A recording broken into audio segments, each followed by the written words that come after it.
So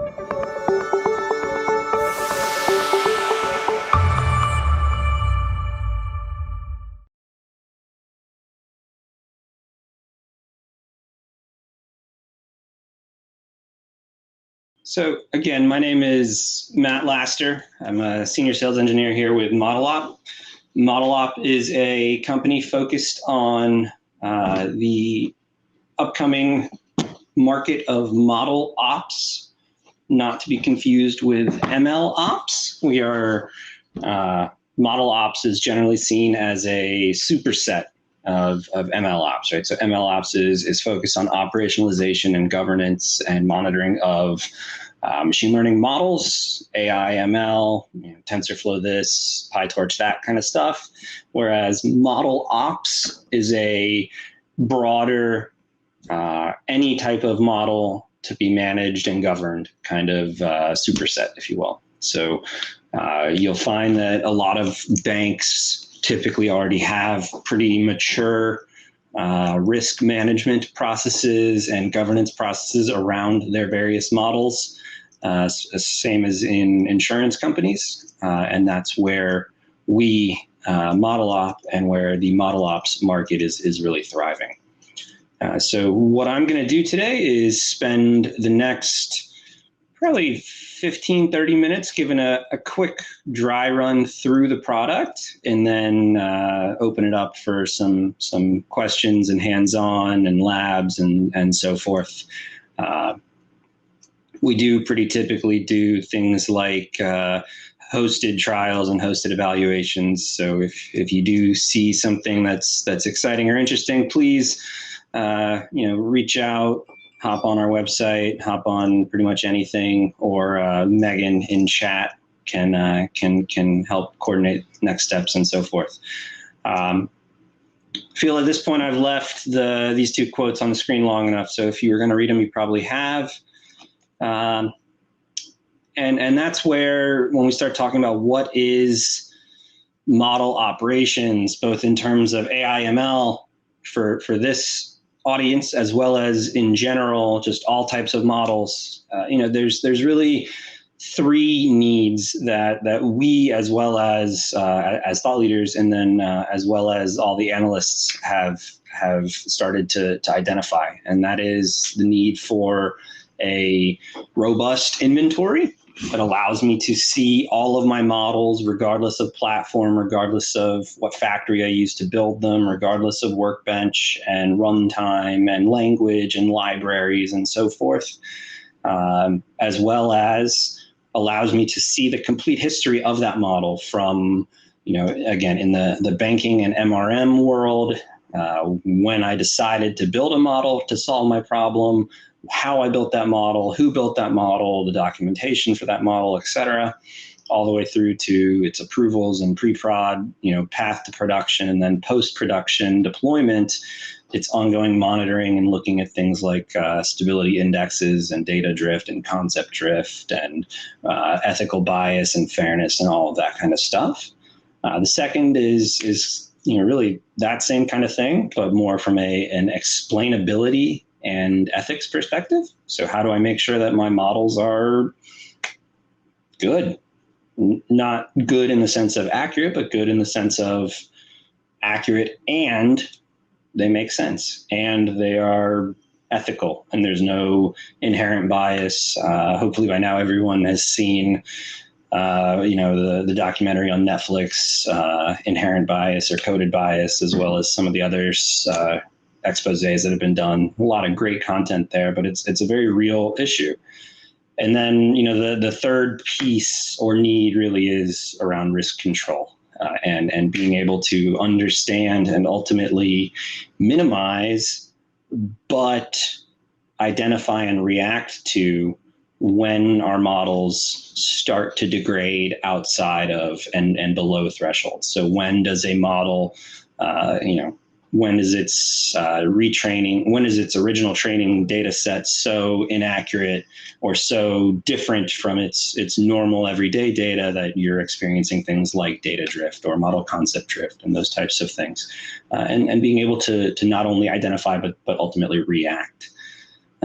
when you combine those three things, and those same three things are really what ModelOp Center, the platform we provide, is all about. So it is a production model inventory. It is a monitoring and thresholding and automation engine, and it is a management and governance kind of tool. And you'll see all of that here in a little bit. In general, our kind of biggest, brightest lighthouse customers tend to see some pretty substantial improvements in KPIs for how their models are doing, whether it's getting models into production faster, right? Accelerating model operationalization. So that's, taking advantage of things like automation and intelligent automation, knowing to take the right file, put it here, in this file there,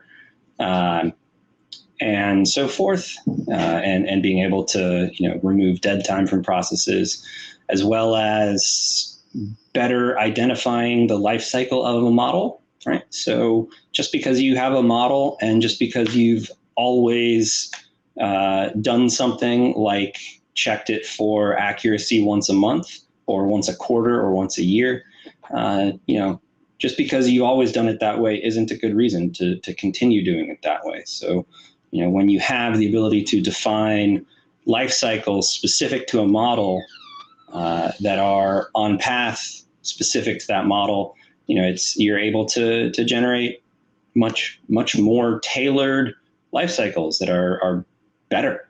They check things more accurately, more proactively, those types of things. And then, lastly, if I'm putting models into prod faster, I'm making sure they're more accurate and they're less risky.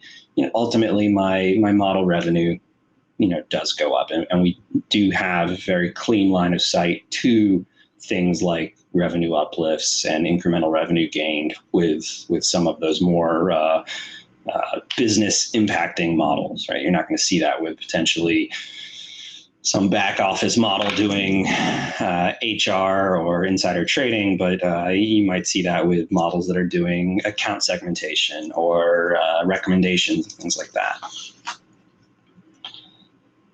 So if we look at the ecosystem of what and how modeling and AI is coming to be in our customer base as well as in the market in general, ModelOp Center tends to sit as a platform or centerpiece connecting the data scientists or the quants and their model factories and platforms to production use cases. And what I mean by that is we generally are able to handle and manage the complete automation of of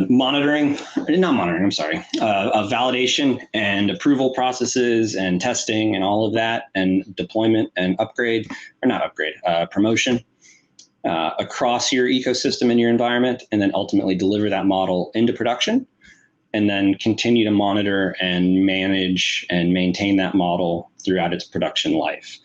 To do that, ModelOp Center has to integrate to a lot of things. That is a known thing going, we knew that going in. So, the good news is everything you see on the screen here, we already kind of connect to and can import from or reach out to or talk to or offer a plugin for. So if my data scientists are using Jupyter notebooks to build their models, and then they push those out to GitHub for packaging and deployment, ModelOp Center can import directly from GitHub, pull that Jupyter notebook in, understand it, classify it, categorize it, recognize which parts are which pieces of the repo are which, and then act accordingly.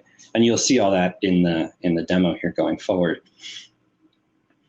Likewise, to do that job, we have to cross into a lot of other realms, right? So to be able to run a validation test, we need to know where and get access to data. So we're going to cross into the data ops and the data, kind of the data world. So being able to reach out and collect all the appropriate information from those sources and storing things like pointers is very important.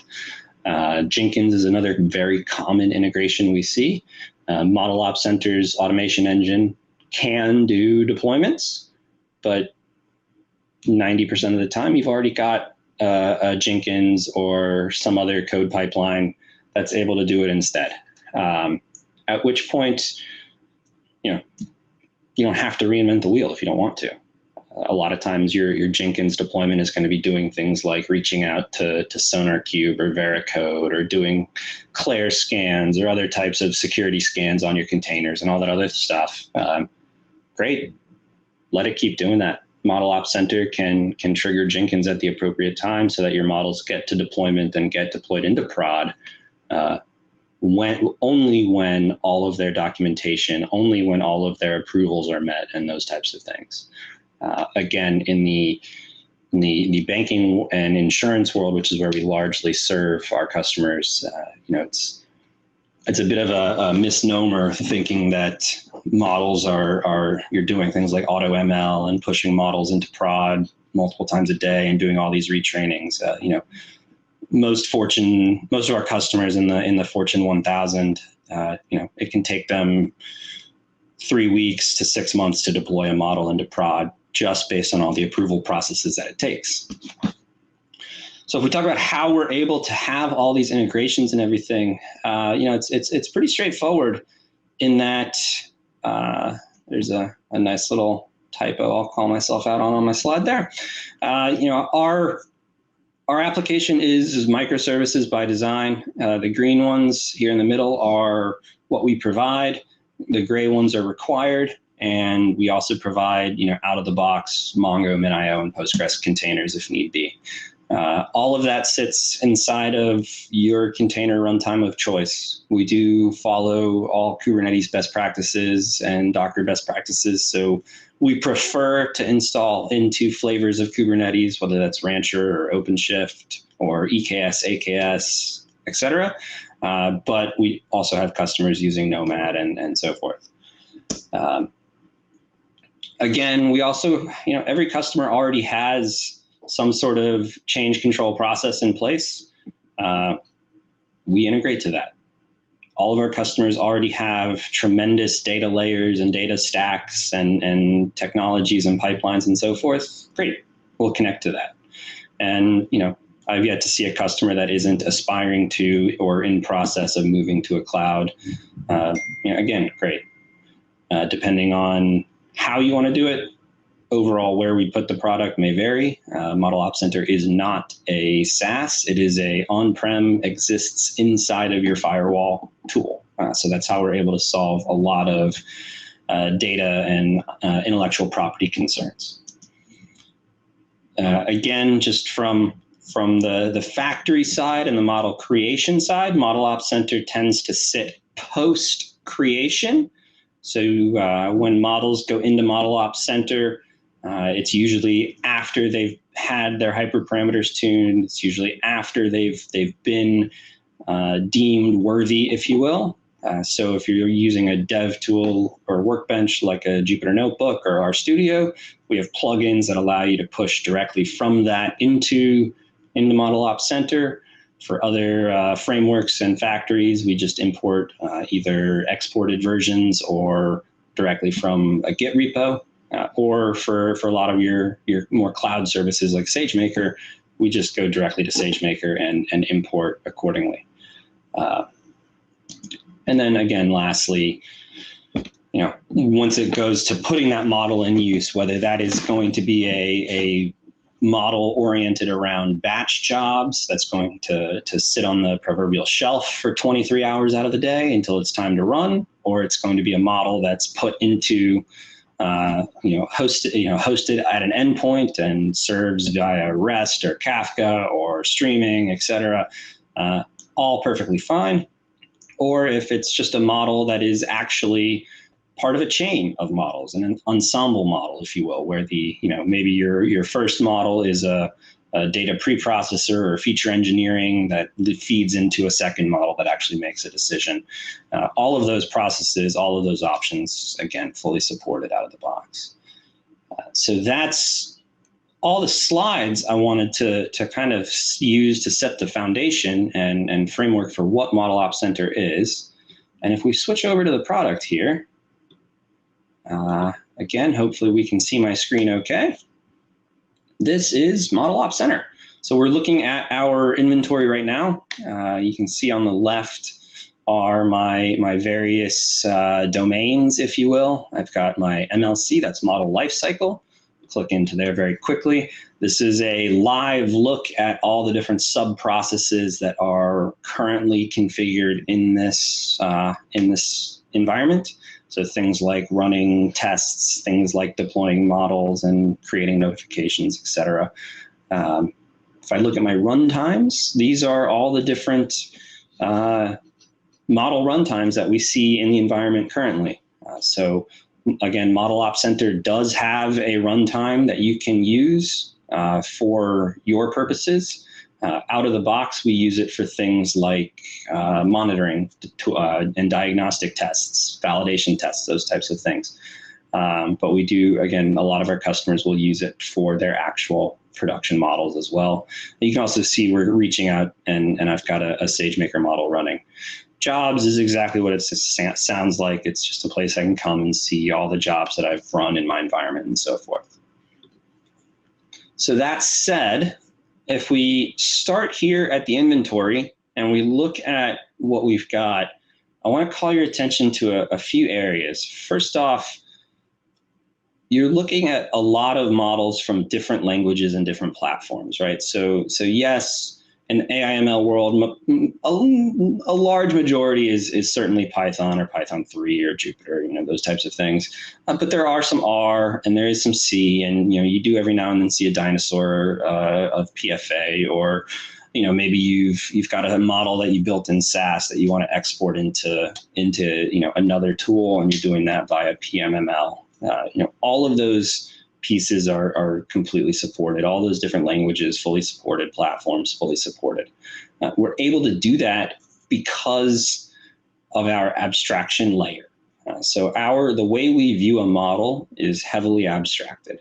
And if I actually, rather than clicking into one of these existing ones, let's create a brand new one. I mentioned that we have that direct integration where we'll just pull a Git repo. Let's do that. And instead of pulling the master branch, I'm going to pull an extended schema branch. And I'll explain why. You'll see why we want that specific branch potentially much later in the demo if we have some questions there. And if I go to view model, what ModelOp Center has just done is gone through and started a record for this model. So I've gone through and I've collected all of my different abstractions on the left here. So if I go into source, here's my model source code. Nothing special. You're happy to, you can go in and investigate it as needed. Schemas, these are really the first example of those abstractions that we leverage, right? So this is how we tell ModelOp Center what the inputs and outputs for this particular model are. And that's how we're able to then monitor and understand things like data drift or concept drift. So we're able to see that this model has these different input features, and these are, this number of existing credits is a number, and it is used as a predictor, whereas ID is just used as an identifier. Things like gender, all right? So gender we know is both a protected class. We're also using it as a predictor here. It's, this is where we're able to start to look at things like bias and understand, hey, wait a minute,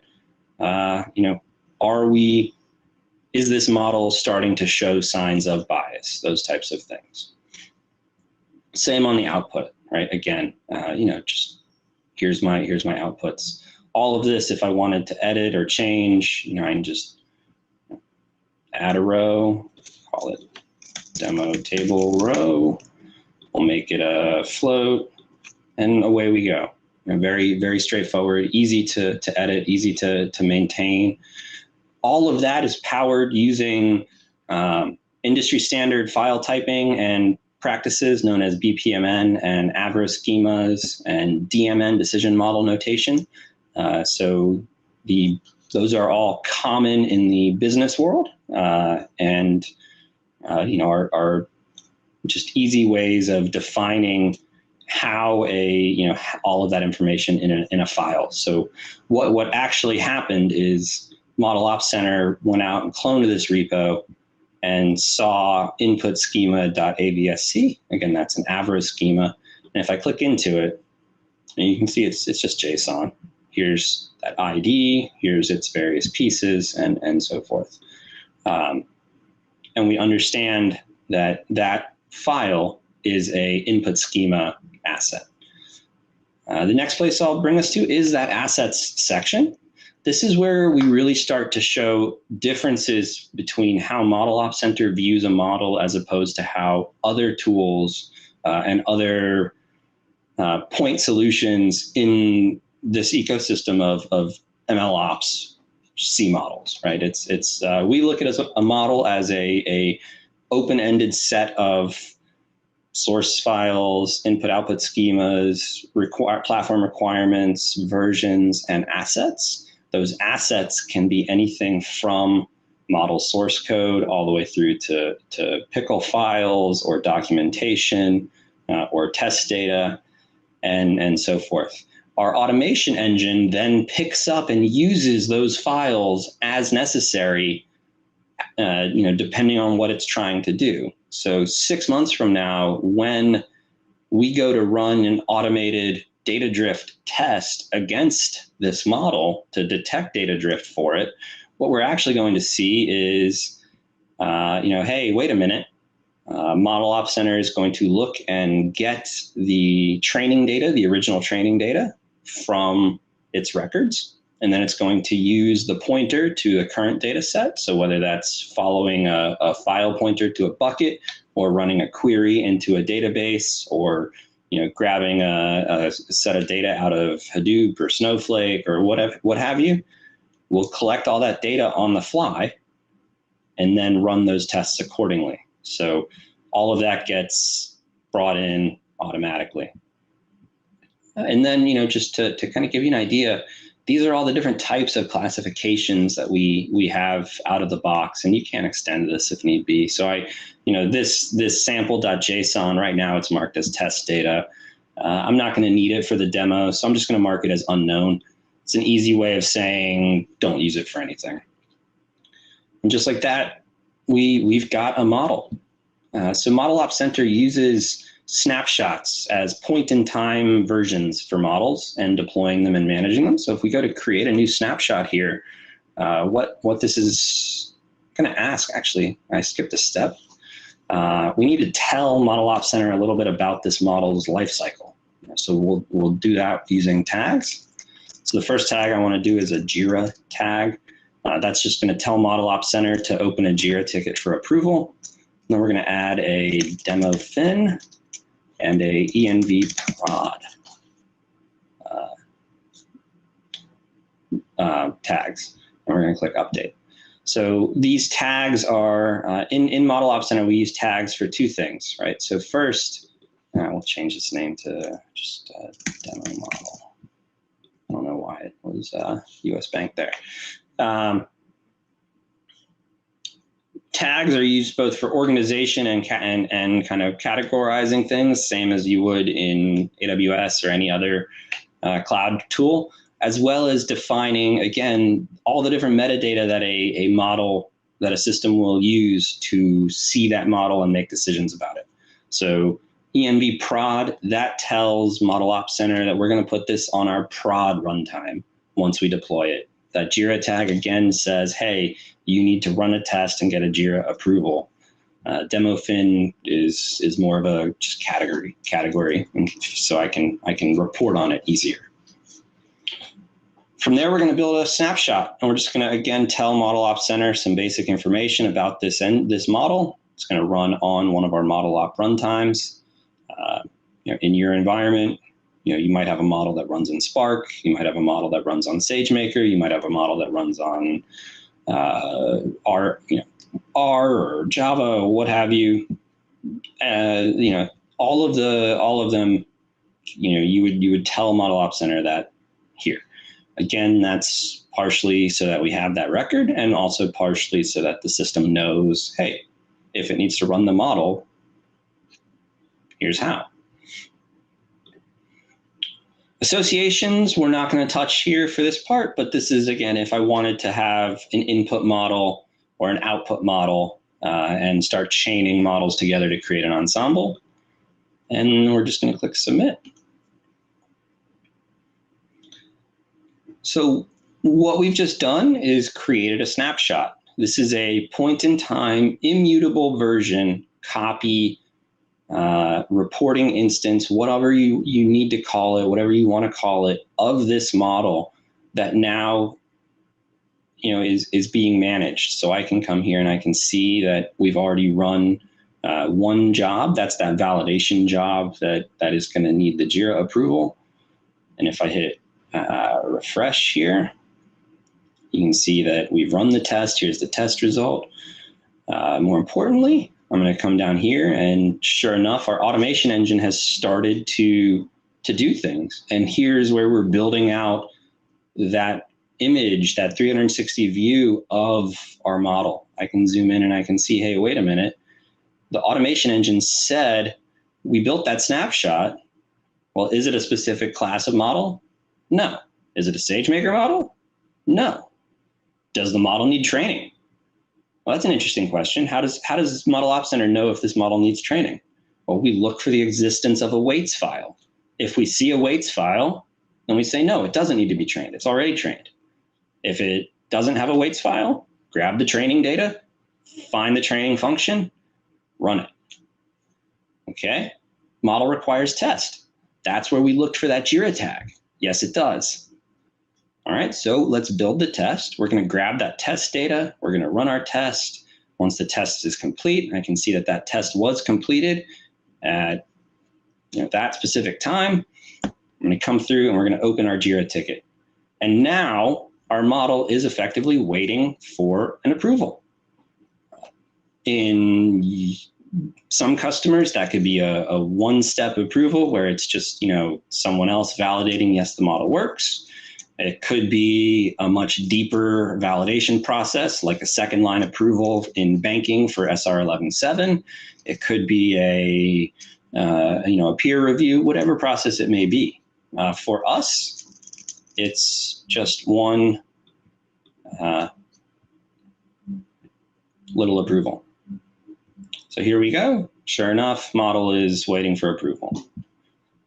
So the important thing to point out here is we're not in ModelOp Center. We've reached out to an existing service, to JIRA, and opened the ticket. So whether you're a JIRA shop or a ServiceNow shop or a Remedy shop, don't reinvent the wheel. Use your existing change process, your existing change controls that are already in place to manage your approvals and things like that, if you want.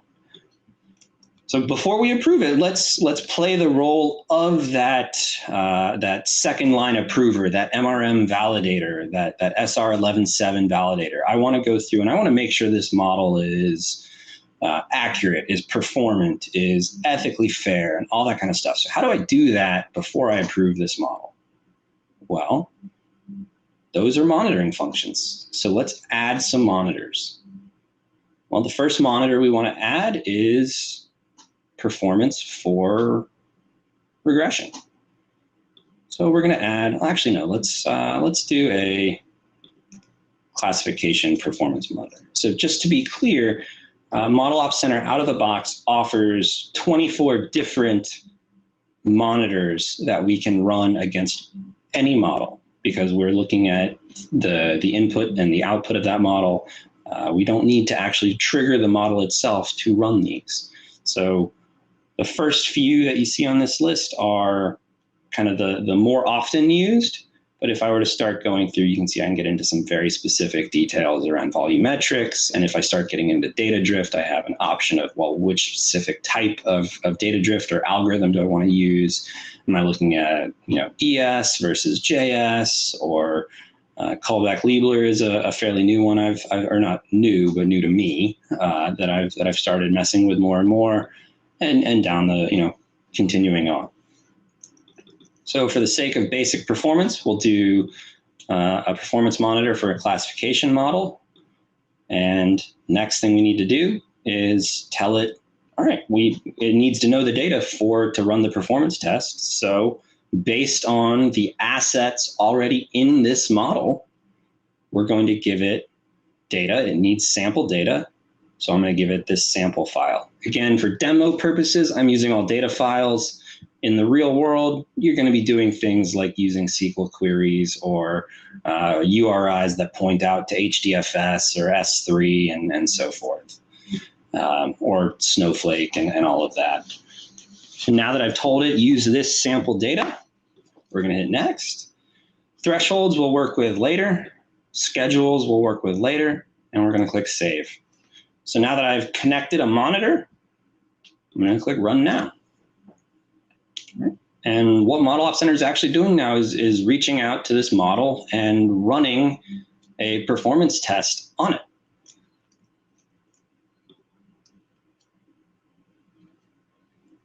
And I can see that my performance test has run. If I go to my job log, I can see here's the model I ran, I tested, here's the snapshot that was used for it, here's my input file. If I want to see my output, all I have to do is click.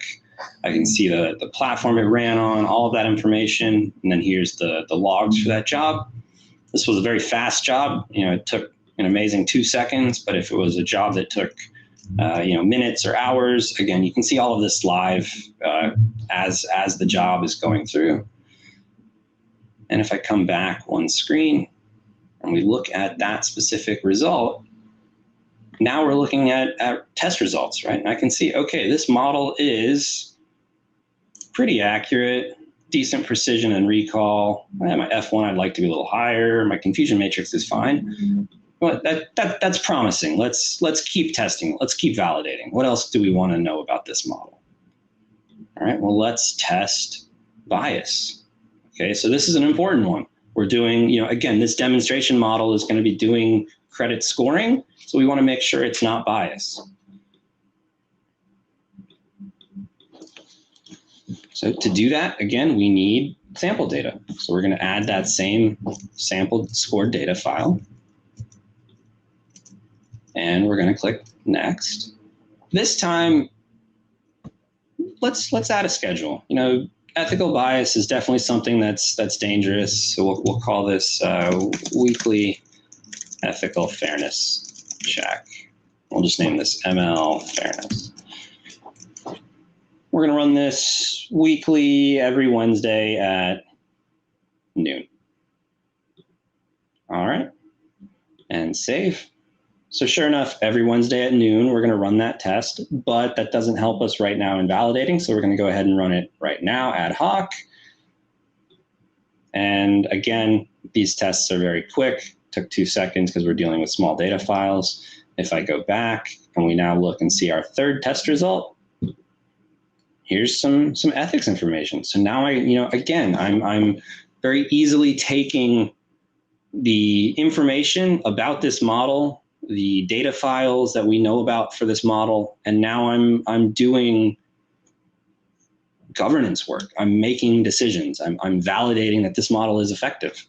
Well, it's got some bias concerns, but for the sake of demonstration, let's just say it's okay. And I can start to see comparisons. And again, there's certainly some things that are alarming, but we'll say it's fine. So let's now deploy it and approve it. But first, before we approve it, let's set up one more monitor. So this time I want to do some stability data, some data drift monitoring using PSI. So we're going to do, this time we know we need baseline data. So again, for demo purposes, I'm just making sure it's all here and easy to use. But in the real world, you're going to be reaching out to other tools. And we're going to do that. But data drift is an interesting one because there's, I do care about it. right? It is something that I want to make sure stays within an existing bound. So I'm going to use a threshold file. So this German credit PSI file that we're going to upload. And again, we're going to run this instead of Wednesdays. Let's run it every Monday, again at noon, because why not? Real men test at noon. We'll call this CSI data drift, stability drift. These are schedule name and signal name are placeholders for if you have lots of different monitors and monitoring schedules with different data sets and things like that. And we're going to click save. So just like that, I've enabled PSI CSI monitoring, stability monitoring for data drift on this model. We're going to go ahead and run it here in a second anyway. But what we can do is now come back to my workflow, my Jira ticket, mark it done. Hopefully I didn't log out. Do a hard refresh. I did log out, of course. All right, we will take this, mark it done. And if we now come down to the bottom, so a couple things to note, each of those tests, the information has been stored. We're building that audit trail, that forensic history. I'm giving it a second killing time purposely to let it deploy here. But while I'm doing that, everything we've done so far, again, because of that best practice microservices design philosophy that we started with, everything we've done in this UI can be done through APIs, can be done through CLI. It's all easy REST calls, etc. So sure enough, I can see now that my approval was received at this specific time, and then we sure enough deployed that model out to a runtime. And if I scroll up to the top, you can see currently Engine 1 is serving this model. So what does that mean? That means that if I click on Engine 1 here, I can now interact with this model in real time through REST. So we are accessing I have access to a REST endpoint. Here's that URL that I could then provide to my downstream process or my UI or another service or something else, and you can get inferences from this model. It's effectively deployed. If I come back to my runtimes, sure enough, I can see demo model is now deployed on prod 1. So if we come back to our model and, again, it's deployed. Congratulations, we've achieved the hard part. We now have our model in production.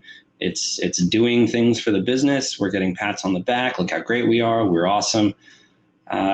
Let's, for sake of the story here, let's fast forward maybe a week or two, and we want to start checking for things like data drift. We're going to just go ahead and click run now. And sure enough, we're going to run it. And it's going to complete pretty quick here because we're just not dealing with a lot, or it'll error. Let's see what the error was. Score does not exist in the data frame. So what happened here is ModelOp Center tried to run run the test, and we gave it bad data. So let's come back to our model, and we'll go back to our snapshot. Let's edit this and give it the right data. So we know that our baseline, again, just quickly search and find it. Use sample scored this time. So that was not part of the demo. That was just me being fat fingered. We'll upload that same DMN file. Don't worry, we'll look at what a DMN file is here in just a second. And we'll run it again. So while the system is doing the things, we'll do a hard refresh. Yep, sure enough, it's a 2-second job. Joys of demo data sets. I can see my logs, everything else. If I come back one screen and we look at our test results, here we are looking at stability indexes. So I can see, for each of my PSI, my chi-square, and my KS for all of these different values. And if I were a data scientist, which I am not, this would all make sense to me and I would be able to make a decision. But I'm not a data scientist. I'm a sales engineer. And that generally means I'm not super smart when it comes to what I'm looking at here. And I certainly don't know if this big area here is good or not. So if I just go back to my dashboard and we click refresh,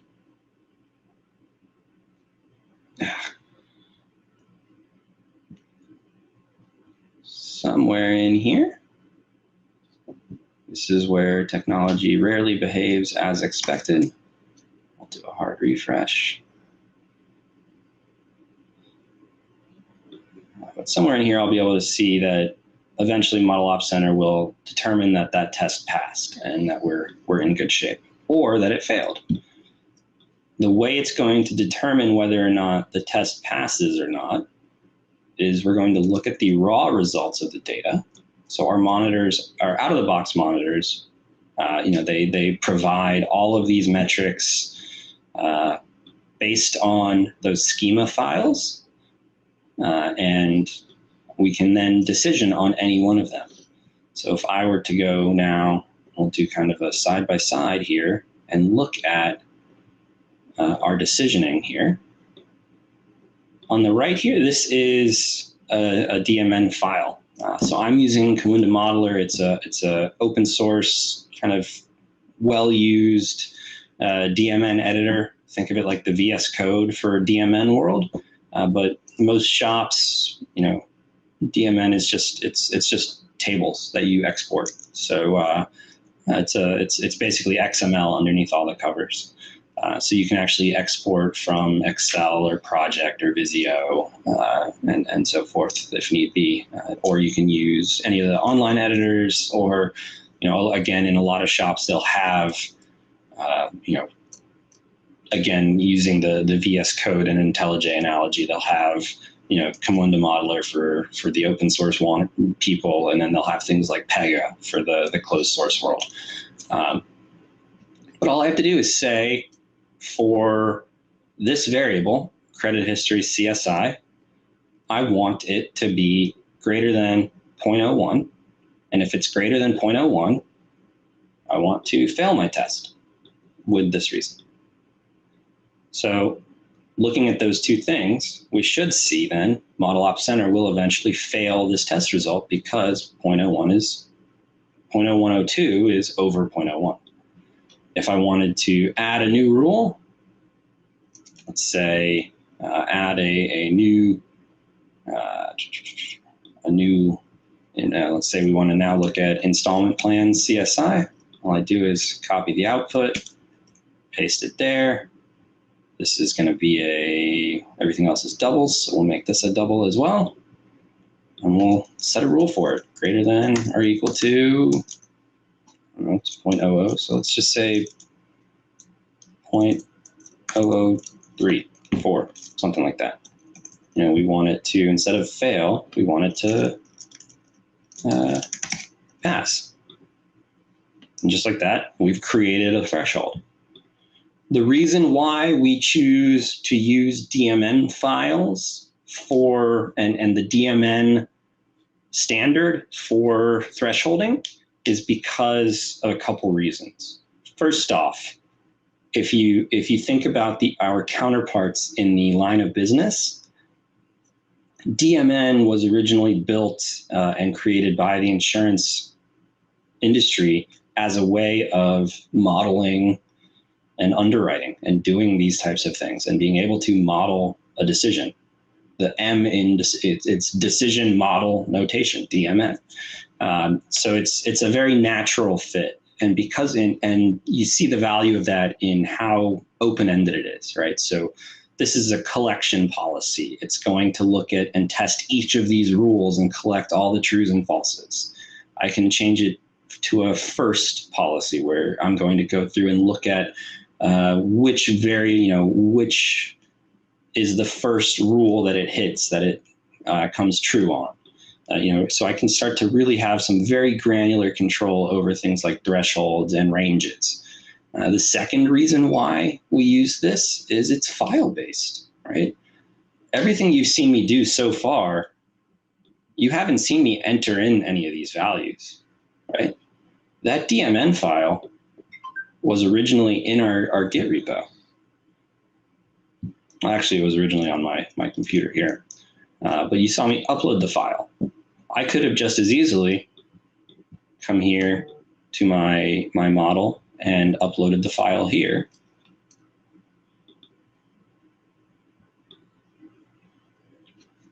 And then come down to the bottom where my list is and mark it as, oh, it knows it's a test result comparator.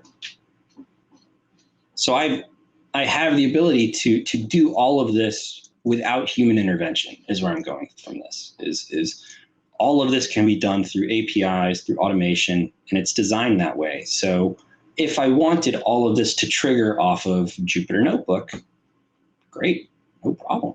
If I wanted all of this to happen based on a commit into my repo, great, no problem. Part of importing from ModelOps, from that Git repo, is that ModelOp Center will now check every 2 seconds, or every 2 minutes, excuse me, by default, back and look for, is there a newer commit version? Is there a newer, is there new code to bring in? And it'll bring that in. And we can then start this whole process again. So that gives us a lot of flexibility and a lot of power in terms of what kinds of tests we want to run, what kinds of decisions we want to make, and what kinds of things we want to do. If we take all of that and put it together, it takes us to a pretty interesting perspective, which is, if I look at this version of a model, in just the last, call it 30 minutes, we imported a model from a repo. We deployed it to a runtime. We ran a number of tests on it. We were able to make intelligent, informed decisions about that. We were approved the ticket so that it was further deployed. And we've gotten notifications that it's being run, things are happening, and that the jobs are being ran. I can come here and I can come down and I can see here are my problem children. So I have notifications on all the failed tests and all the errors and things like that. That's really kind of the end-to-end life cycle here, right? We just did what a lot of shops take months and months to do, of taking a model that's already built and ready, running it through a validation process with both human and automated validation, deploying it onto a runtime that we can now inference against, and having all of that at my fingertips for audit purposes. Right? So if I were to, take this and here I am going probably a little deeper into the sausage making than one might want, but if I swap this over from our UI to our API,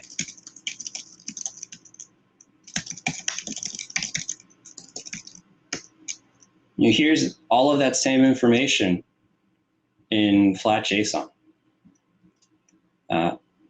I love handing this, all of those test results, all of the steps, all of the durations, all the timestamps, all of the validation results, all of that.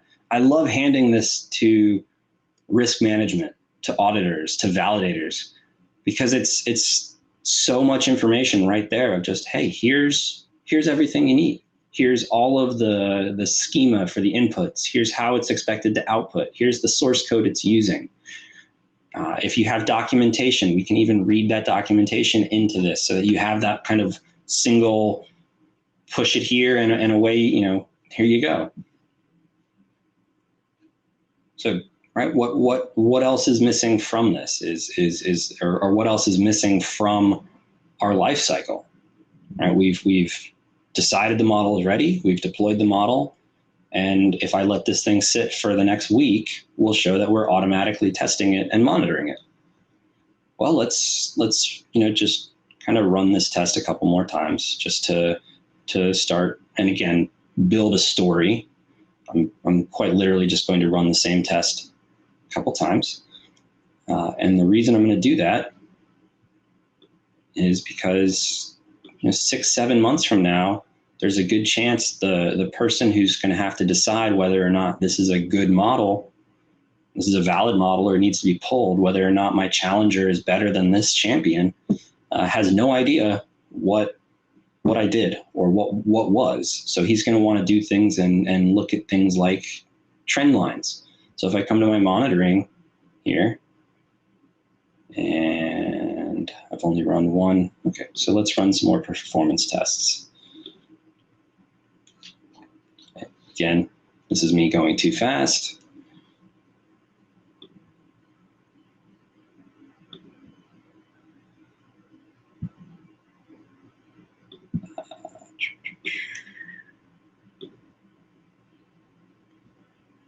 And then we'll run some more eyes. Well, again, I'm just trying to build a library of test results here and show that we've got, yeah, they're chewing through. So now if I come back to my model, I go to our specific version and come to my monitoring, and now I've got trend lines and I've got historical views, and we can start to see, if I was doing data drift detection, my p-values over time, my CSI values over time, all of that information put on trend lines. Fun fact, if you use the same data, you get a straight line. So that's why it looks like this. But if we were to use different data sets, we would see that change. Now, not only have I gotten my model into prod very quickly, so speaking myopically to an MLOps and deployment perspective, I've done a deployment in an automated fashion. Great. But I've done more than that. I've done an intelligent deployment. I've made a validation and determined, yes, this model is ready for production. On top of that, now I'm starting to monitor this thing over time. Hey, my precision is starting to degrade over time. Let's go and ask data science to build me a new challenger for this model. Or, if it's a fraud detection model for transaction fraud detection, and COVID hit, maybe the model is no longer accurate. Maybe some world event has caused massive data drift. And what used to be a very powerful predictor is now no longer. That's exactly what all the banks saw with card present as an example. So if you think about what COVID did to a lot of models in banking, card present was a feature that a lot of fraud detection models relied heavily on, because that indicated whether or not the person was present with the card to make that transaction or was online. My 87-year-old grandfather does not buy things online. Card always present. What did he do when COVID hit? Started buying things online. Card not present. Immediate fraud notifications. His card got shut off half an hour after his first purchase. He was not very happy. That's an example of, major data drift causing issues. So how does the business resolve that? They go out and they commission a new model, a challenger. So let's go ahead and say that something has changed and now we're going to have a challenger model. In ModelOp Center, all that means is creating a new snapshot. So we'll call this our challenger snapshot. We start the process again.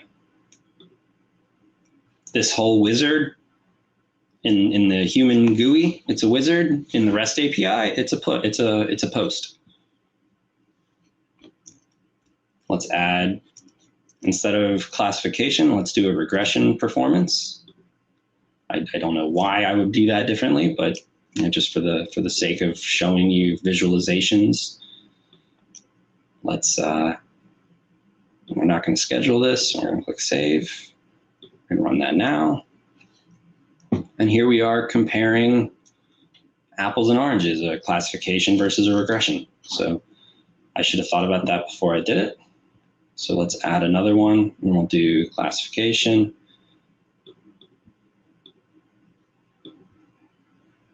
The reason you are seeing this snapshot ask here is because these models, these monitors, are out-of-the-box models we provide. So we're going to go ahead and trigger that.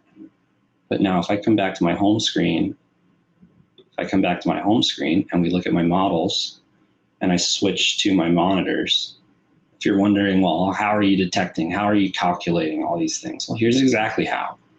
Right? So that classification model that we just ran is quite literally this. Here is the model. Another really cool thing, say I wanted to add my own model.